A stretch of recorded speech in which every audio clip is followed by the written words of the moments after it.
குருவின் தினம் ஒரு சுவடுகளில் ஒரு பெண் பிறந்ததிலிருந்து இறக்கும் வரை அவளுடைய வாழ்க்கையை எப்படியெல்லாம் கடந்து செல்கின்றாங்கிறதுக்கு ஒரு ஆணை விட பெண்ணு தாங்க குறிப்பிட்டு சொல்லணும். பிறந்த வரையில் அவருடைய வாழ்க்கையை அவருடைய தாயின் வாயிலாகவும், சிறிது காலம் கணவன் வாயிலாகவும், சிறிது காலம் மீதும் தன்னுடைய பெற்றெடுக்கும் குழந்தை வாயிலாகவும், மீண்டும் ஒவ்வொரு இடத்திலும் அவனுடைய கடந்து போகும் பொழுது, அதாவது திருமணமான பிறகு தன்னுடைய எங்கு சார்ந்து வாழ்கின்றோமோ, அதாவது பிறந்த இடம் புகுந்த இடம் அப்படின்னு சொல்லுவாங்க.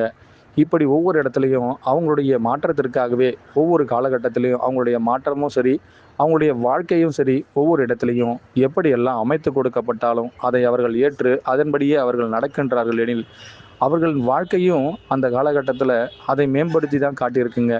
பிறந்த இடத்தில் ஒருவர் பெருமை சேர்க்க வேண்டிய காரணம் என்ன, புகுந்த இடத்தில் அவர்களின் பெருமை எதுங்கிறத கூட இன்று வரை எல்லோருமே மறைமுகமாக தாங்க சொல்லிகிட்டு இருக்காங்க.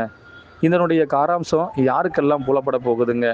உண்மையான உலக்குரலில் சொல்கிற ஒவ்வொருத்தருக்குள்ளேயும் ஒரு பெண் பிறந்து அவர் வளரும் வரையில் அவருக்கு கொடுக்கப்படுகின்ற அன்பாக இருக்கட்டும், வளர்ந்த பின் அவளுக்கு ஏற்படுத்தப்படுகின்ற, அதாவது புகுந்த வீட்டிற்கு செல்வதற்கு முன் கூறப்படும் அறிவுரையாகட்டும், மீண்டும் புகுந்த வீட்டிற்கு சென்ற பின் அவளுடைய அதிகாரமாகட்டும் அதுவே அன்பாகவும் மாறட்டும்.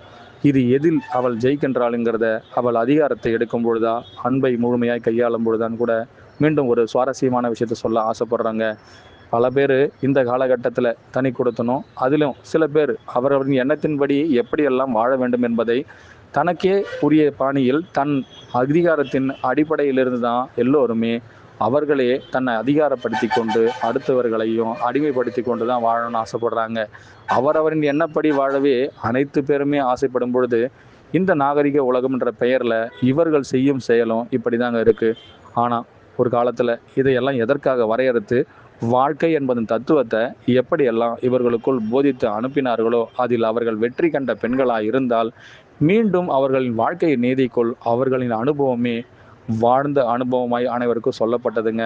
பிற்காலங்களில் இதையெல்லாம் எப்படி போதிக்கிறாங்கங்கிறத அவரவர் மறந்தும் விட்டார்கள். மறந்த தத்துவத்தில் யாரெல்லாம் உணர்ந்து போனார்களோ அவர்களுக்குள்ளும் இது மாண்டும் போனதுங்க.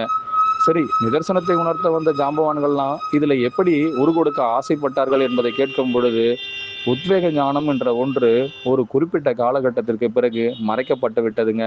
இதனால் பெண்களின் தன்மையில் அடிமைத்துவம் பாதி ஏற்பட அதுவே அவர்களை அதிகாரம் ஏற்படுத்தவும் தயாராகிடுச்சிங்க.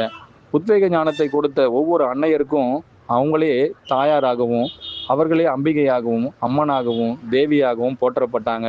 இந்த காலகட்டத்தில் முதல்ல பெண்ணாகவே போற்றப்படலை. இதற்கான காரணம் யார் எங்கிருந்து அவர்கள் உருவெடுத்தார்களோ அதன் தன்மைக்குள் அவர்கள் தன்னைத்தானே அதிகாரப்படுத்தி கொள்ள அவர்களுக்குள் எதுவுமே மிகைப்படுத்தப்படவில்லை.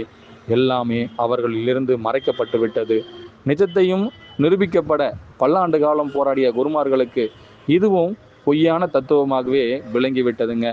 விளக்கியவர்களும் சரி, ஜெயித்தவர்களும் சரி, பல பேர் பல இடத்தில் தன் குருநாதர் கூட அந்த பெண்கள் ஒவ்வொருத்தருக்கும் ஒவ்வொரு காலகட்டத்திலையும் ஒவ்வொரு பெயர் சூட்டணும்னு ஆசைப்பட்டாராங்க.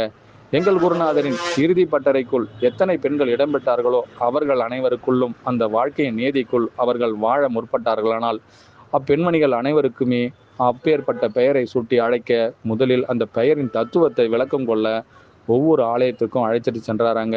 இன்றைய விடுமுறைகள் பல படித்தோம், திருமாங்கல்யம் பல சொன்னோம். பெண்களின் மாபெரும் பொக்கிஷத்தின் அடுத்த ஒரு மறுபகுப்பாய்வை அடுத்த ஒரு தொகுப்பில் காண்போம்.